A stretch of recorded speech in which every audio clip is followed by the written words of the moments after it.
Bonjour Cyril Voisin, vous êtes de chez Microsoft, vous êtes architecte sécurité et technologie et vous allez nous présenter un petit peu votre action au sein de Microsoft, peut-être cette division.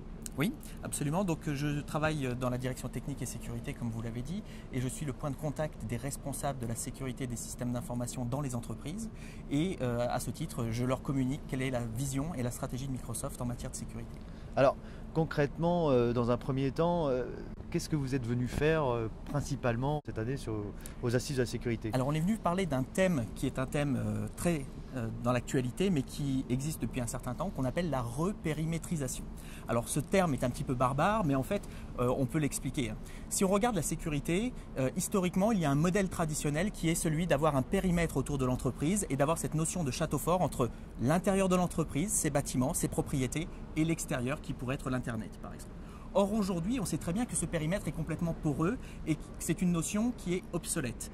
Les PC portables, par exemple, vont se balader sur Internet, sur des réseaux que vous ne possédez pas et vont être exposés à des menaces que vous ne pouvez pas gérer comme si vous étiez à l'intérieur de votre entreprise. Et donc, il faut repenser l'architecture des systèmes d'information en matière de sécurité et c'est ce que se propose de faire la repérimétrisation. Alors concrètement, ça se passe comment? Alors ça se passe comment? En fait, il y a 4 grands chantiers à mettre en œuvre dans l'entreprise. Un premier chantier qui est autour de l'identité, la fédération des identités.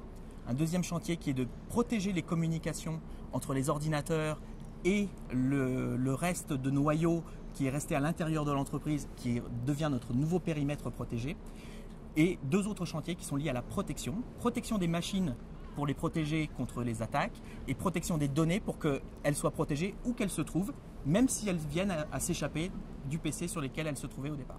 Alors s'il y avait un produit à citer, quelque chose, qu'est-ce que ce serait? Alors sur la fédération des identités, c'est Active Directory Federation Server qui était un service gratuit de Windows Server. Les communications sécurisées, c'est par exemple toutes les communications de type IPsec que l'on fait avec un produit qui s'appelle UAG, qui est une passerelle universelle d'accès à l'Internet. À l'intranet, pardon.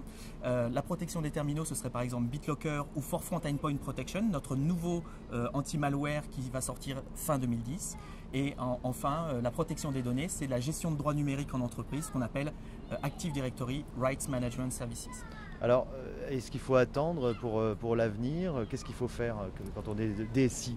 Alors ce qu'il faut faire, il faut s'attacher à prendre en compte que le monde a changé, qu'il faut voir la sécurité autrement. Et donc on peut commencer à mettre en œuvre ces différents chantiers. Donc déployer Windows 7, mettre en œuvre Direct Access avec UAG pour permettre de reprendre le contrôle sur toutes les machines qui se baladent sur l'Internet. Est-ce que vous saviez par exemple qu'avec Direct Access, dès qu'une machine est sur l'Internet, eh bien, on est capable d'aller la gérer, on est capable d'aller prendre le contrôle dessus, savoir dans quel état elle est et la maintenir à jour. Donc voilà, c'est ce genre de nouveautés qu'il faut mettre en œuvre, réfléchir à la protection du PC, réfléchir à la protection des données et ça peut se faire dès maintenant. Merci Cyril Voisin. Je vous en prie.